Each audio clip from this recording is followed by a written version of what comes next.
அவன் சுத்தமானான். ஹல்லேலூயா, ஹல்லேலூயா. இயேசு தமது கையை நீட்டி அவனை தொட்டு, எனக்கு சித்தம் உண்டு, நீ சுத்தமாக என்றார். ஹல்லேலூயா. ஏசப்பாக்கு சித்தமானா என்ன ஆகும்? நம்மளுடைய நோய் நம்மை விட்டு போகும். ஹல்லேலூயா. அவருடைய திட்டம் மட்டும் இருந்ததுன்னா என்ன ஆகும்? ஏசப்பா உங்களுடைய சித்தம் இருந்தா போதும், நான் சுத்தமானேன். ஒரு குஷ்டரோகி ஒருத்தர் ரொம்ப வருஷமாக ஒரு குளங்கள் இருக்கு. அந்த குளத்துல என்னன்னா, போய் யாரெல்லாம் அந்த குளத்துல போய் இறங்குறாங்களோ, அந்த குளத்துல இறங்கினோடனே அவங்களுக்கு என்ன செய்யும்? அவங்களோட வியாதி அவங்களை விட்டு போயிடும். ஆனா அந்த குஷ்டரோகி என்ன செஞ்சாரு? அவர் தனிமையில உட்கார்ந்துட்டு இருக்காரு. குஷ்டரோகம்னா எப்படி இருக்கும்? நம்மளாம் பக்கத்துல போவோமா? வாடை வரும், அந்த புண்ணு அழுகி நாத்தம் எடுக்கும், உடம்பு ஃபுல்லா சொறி சரங்கு பட மாதிரி இருக்கும். அதுதான் என்ன சொல்லுவோம்? குஷ்டரோகம்னு சொல்லுவோம். எங்களுக்கு ஒரு ஹாஸ்பிட்டல் இருக்கு, டயசிஸ்ல இருக்க ஒரு ஹாஸ்பிட்டல் இருக்கு. அந்த ஹாஸ்பிட்டல்ல போய் பார்த்தோம்னா எல்லாமே லெப்ரோசி பேஷண்ட்ஸ், எல்லாருமே என்ன குஷ்டரோகத்துல இருக்கக்கூடிய பேஷண்ட்ஸ். அந்த இடத்துல யாருமே தொடாத மனுஷங்களை என்ன செய்வோம்? நாங்க போய் தொட்டு என்ன செய்வோம்? ட்ரெஸ்ஸிங் பண்ணிட்டு அவங்களுக்காக ஜெபம் பண்ணிட்டு வருவோம். ஹல்லேலூயா. ஏசப்பாட்ட சொல்லுவோம், ஏசப்பா நீங்க அவங்கள சுகப்படுத்துங்க. ஆண்டவருக்கு சித்தம் இருந்தா அதை செய்வாங்க. ஹல்லேலூயா. ஆண்டவருடைய சித்தம் எதுலெல்லாம் வரப்போகுது? ஆண்டவருடைய தேவ சித்தம் என்றால் என்ன? தேவனுடைய சித்தத்தை அறிந்து கொள்வது எப்படி? எல்லாரும் சொல்றாங்க ஆண்டவருடைய சித்தம் இருந்தா இது நடக்கும். நீ போய் ஜோம் பண்ணுவாங்க, ஜோம் பண்ணிட்டு என்ன செய்வாங்க? ஏசப்பாக்கு சித்தமாகனா ஏசப்பா உங்களுக்கு சுகத்தை கொடுப்பாங்க. ஏசப்பாக்கு சித்தமானா உன்னோட கஷ்டம் மாறும். ஆண்டவருக்கு சித்தமானா உன்னோட கண்ணீர் மாறும். அந்த சித்தத்தை நம்ம எப்படி பெற்றுக்கொள்ளணும்? அதுதான் இன்னைக்கு நம்ம தெரிஞ்சு கொள்ளக்கூடிய காரியங்கள். 3 வகையான காரியத்துல ஆண்டவருடைய சித்தங்கள் எப்படி வருதுங்கிறத நம்ம அறிந்து கொள்ளலாம். ஒண்ணு, தேவனுடைய வசனத்தை வாசிப்பதன் மூலமாக. 2வது, தேவனுடைய காரியங்களை நம்ம கற்றுக்கொள்வதன் மூலமாக. 3வது, ஜெபிப்பதன் மூலமாக. 4வது, ஜெபிக்கக்கூடிய ஊழியக்காரர்களிடமிருந்து நமக்கு வரக்கூடிய வார்த்தைகள் மூலமாக நாம் ஆண்டவருடைய சித்தத்தை அறிந்து கொள்ளலாம். ஹல்லேலூயா, ஹல்லேலூயா. என்ன செஞ்சாரு? அந்த குஷ்டரோகி எல்லாரும் அவர் ஒதுக்கினாலும் என்ன செஞ்சாங்க? உட்கார்ந்து ஜெபத்தை மட்டும் விடல. நம்ம என்ன செய்யணும்? நம்ம வாழ்க்கையில எவ்வளவு கஷ்டங்கள் வந்தாலும், கண்ணீர்ல இருந்தாலும், நோயில இருந்தாலும் என்ன செய்யணும்? ஏசப்பாவை ஜெபிப்பதை மட்டும் விடவே கூடாது. நம்ம ஜெபிக்கும் போது என்ன செய்வாரு? தேவன் அவருடைய திட்டத்தை நிறைவேற்றுவாங்க. ஹல்லேலூயா, ஹல்லேலூயா. மத்தேயு 8:3 அதிகாரத்துல பார்த்தோம்னா ஏசப்பா என்ன சொல்லியிருக்காங்க? இயேசு தமது கையை நீட்டி, ஆண்டவர் தமது கையை நீட்டணும்னா நம்ம என்ன செய்யணும்? ஜெபிக்கணும். ஹல்லேலூயா. நமக்குள்ள ஆண்டவருடைய திட்டம் நிறைவேறணும்னா நம்ம என்ன செய்யணும்? ஜெபம் பண்ணணும். காலையிலே எழுப்பி தேவனுடைய அதிகாரத்தை பைபிளை வாசிக்கணும். ஏசப்பா நம்மகிட்ட அது மூலியமா பேசுவாங்க, வசனத்தின் மூலியமாக நம்மகிட்ட பேசுவாங்க. ஜெபிக்கும் போது ஏசப்பா நேரடியாவே நம்மகிட்ட பேசுவாங்க. ஹல்லேலூயா. நம்ம என்ன செய்யலாம்? தேவனுடைய சித்தத்தையும் அவருடைய திட்டத்தையும் நம்ம அறிந்து கொள்ளலாம். ஹல்லேலூயா, ஹல்லேலூயா.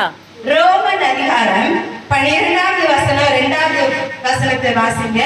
ரோமர் 12:2. 12:2. ஆமா.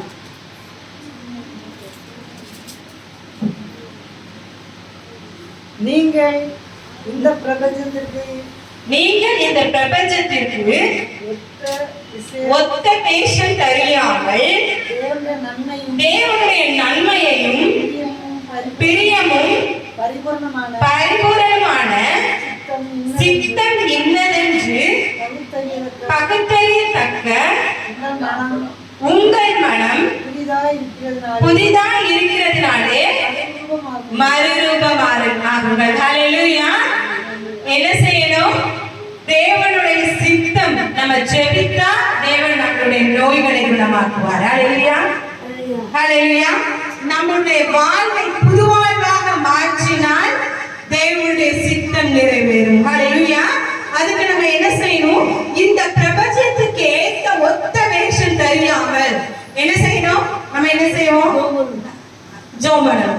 எப்படி ஏன் அப்படி சொல்லியிருக்காங்கன்னா, இந்த உலகத்துக்கு ஏத்த மாதிரி நீ போகாத. இந்த உலகத்துல என்ன செய்வாங்க, பாவத்துக்கு பாவமாகவும் பரிசுத்தத்துக்கு பரிசுத்தமாகவும் என்ன செய்ய. ஒரே ஒரு காரியம், ஒரு எக்ஸாம்பிள். ஒருத்தங்க சபைக்கு வந்துகிட்டே இருந்தாங்க. வந்துகிட்டே இருக்கும் போது அவங்கள மாதிரி ஒரு ஜெபம் பண்றதுக்கும் பைபிள் வாசிக்கிறதுக்கும் யாருமே கிடையாது. அவ்வளோ அழகா பைபிள் வாசிப்பாங்க, அவ்வளோ அழகா ஜெபம் பண்ணுவாங்க. ஆனா இந்த சபையை தாண்டிட்டாங்கன்னு வச்சுக்கோங்க, அவங்கள மாதிரி வேற அந்நிய பாஷையில பேசுறவங்க இருக்கவே மாட்டாங்க. ஏன்னா அவ்வளோ கெட்ட வார்த்தைகளை பேசுவாங்க, அவ்வளோ கெட்டதான காரியங்களை செய்வாங்க. ஆண்டவர் அதுதான் சொல்றாரு, நீ உலகத்துக்கு ஏத்த மாதிரி ஒத்த வேஷம் போடாம இரு, நான் என்னோட சித்தத்தை நிறைவேற்றுவேன். ஹalleluya ஹalleluya ஹalleluya. என்ன செய்றாங்க, ஆண்டவர் இயேசுவா சொல்லியிருக்காங்க. அதே மத்தேயு 7ஆம் அதிகாரத்துல எடுத்தோம்னா, மத்தேயு 7ஆம் அதிகாரம் 21வது வசனத்தை வாசிப்போம். மத்தேயு 7ஆம் அதிகாரம் 21வது வசனம். நம்ம இந்த உலகத்துக்கு ஏத்த மாதிரி ஒத்த வேஷம் தெரியாம ஆண்டவருக்குள்ள இருக்கும்போது ஏசப்பா என்ன செய்வாங்க, அவருடைய சித்தத்தையும் அவருடைய திட்டத்தையும் நிறைவேற்றுவாங்க. ஹalleluya ஹalleluya. எல்லாரும் ஹalleluya சொல்லுங்க. அம்மாக்கு ரொம்ப தூக்கம் வந்துட்டு போல என்னோட பிரசங்கத்தை கேட்டு. ஹalleluya சொல்லுங்க. ஹalleluya ஹalleluya. மத்தேயு 7:21. மத்தேயு 7:21. பரலோகத்தில் இருக்கிற என் பிதாவின் சித்தத்தின்படி செய்கிறவனே பரலோக ராஜ்யத்தில் பிரவேசம் பண்ணாமல் என்னை நோக்கி கர்த்தாவே கர்த்தாவே என்று சொல்லுகிறவன் அதில் பிரவேசிப்பதில்லை. என்ன சொல்லியிருக்காங்க அப்படின்னா, தேவனுடைய பரலோக ராஜ்யத்துல அவருடைய சித்தம் இருக்கிறவங்க மட்டும்தான் பிரவேசிக்க முடியும். ஹalleluya. அதுக்கு நம்ம என்ன செய்யணும், அந்த குஷ்டரோகி போல ஜெபிக்கணும். உலகத்துக்கு ஒத்த வேஷம் தரிக்காமல் இருக்கணும். ஹalleluya. நம்மள தேவனுக்குள்ளாக அர்ப்பணிக்கணும். நம்ம என்ன செய்யணும், தேவனை நோக்கி கர்த்தாவே, அதாவது நம்ம எல்லா பாவத்தையும் செஞ்சுட்டு கடைசியில நம்ம மரிச்சதுக்கு அப்புறம் ஏசப்பா முன்னாடி போய் ஏசப்பா ஏசப்பா இவனை எடுத்துக்கோங்கன்னு சொன்னா ஏசப்பா எடுத்துக்குவாங்களா?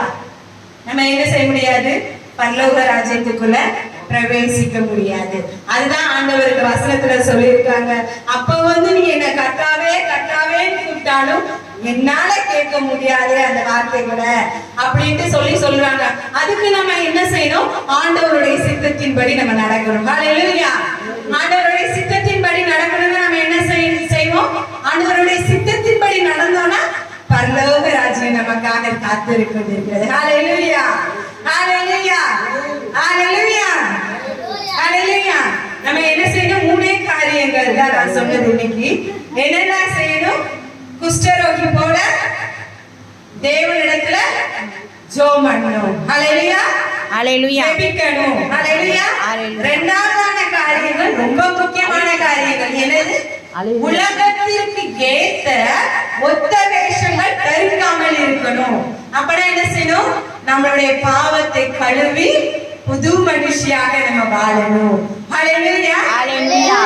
என்ன செய்யணும், ஆண்டவருடைய சித்தத்துக்கு நம்மள ஒப்பு கொடுக்கணும். ஒப்பு கொடுத்தா நம்ம எங்க இருப்போம், பரலோக ராஜ்யத்துல இருப்போம். ஹalleluya ஹalleluya. எல்லாரையும் நான் எங்க பார்ப்பேன், பரலோக ராஜ்யத்துல பார்ப்போம். ஹalleluya. நம்மளுடைய தேவன் என்ன செய்வாரு, அவருடைய சித்தத்தை நிறைவேற்றுவாங்க. ஹalleluya ஹalleluya. அந்த பாடல்களை பாடுவோமா? சித்தம் உம் சித்தம் அது ஒரு போதும் மாறாது, மாற்றமே இல்லை, அது மாறுவதில்லை. எல்லாரும் சொல்லுங்க, சித்தம் உம் சித்தம் அது ஒரு போதும் மாறாது, மாற்றமே இல்லை, அது மாறுவதில்லை. சத்தம் உம் சத்தம் உம் சித்தத்தை நினைக்கூட்ட மறப்பதே இல்லை, அது மறந்ததே இல்லை. நான் போகும் பாதைகள் முரண்பாடாய் இருந்தால் இலக்கிற்கு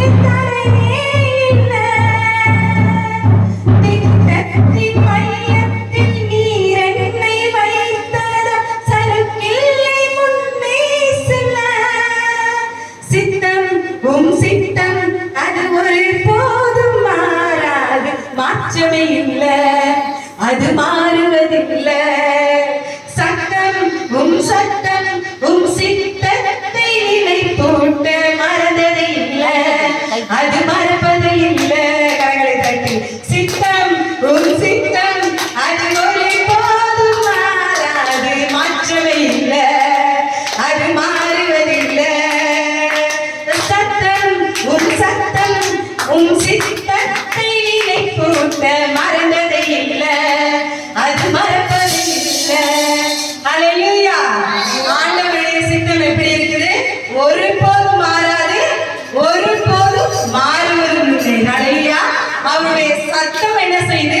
அவருடைய சித்தத்தை நினைப்பூட்ட தயாரா இருக்கு. அதுக்கு நம்ம என்ன செய்யணும்? ஜெபிக்கணும். ஹல்லேலூயா. நம்ம ஜெபிக்கும் போது நமக்கு யாருமே வேண்டாம், ஏசப்பா நம்ம கூட பேசுவாங்க. அவருடைய சித்தத்தை நம்ம தெரிஞ்சு கொள்ளலாம். ஹல்லேலூயா. திரும்பவும் பாடுமா? சித்தம் சித்தம் அது ஒரு போதும் மாறாது, மாற்றவே இல்லை, அது மாறுவதில்லை. சத்தம் சித்தத்தை நிலை போட்ட மறப்பது இல்லை, அது மறந்தது இல்லை. நான் போகும் பாதைகள் முரண்பாடாய் இருந்தாலும் எனக்கு தடையே இல்லை. சித்தத்தின் மையத்தில் நீர் வைத்ததான் சறுக்கில் முன்னே செல்ல. சித்தம் அது ஒரு போதும் மாறாது, மாற்றவே இல்லை, அது மாறுவதில்லை. சட்டம் சித்தத்தை நிலை போட்ட மறந்தது இல்லை, அது மறப்பது இல்லை. சித்தம் அது ஒரு போதும் மாறாது, மாற்றவே இல்லை, அது மாறுவதில்லை. சட்டம் சித்தத்தை நிலை போட்ட மறந்தது இல்லை, அது மறப்பது இல்லை. ஹல்லேலூயா. ஹல்லேலூயா. தேவனுடைய சித்தம் நம் வாழ்வில் நிறைவேற்றும். ஹல்லேலூயா. தேவனுடைய சித்தம் அவருடைய திட்டத்தை நம்முடைய வாழ்க்கையில் நிறைவேற்றும். ஹல்லேலூயா. ஹல்லேலூயா. ஹல்லேலூயா. ஆமென். தேவனுக்கே மகிமை.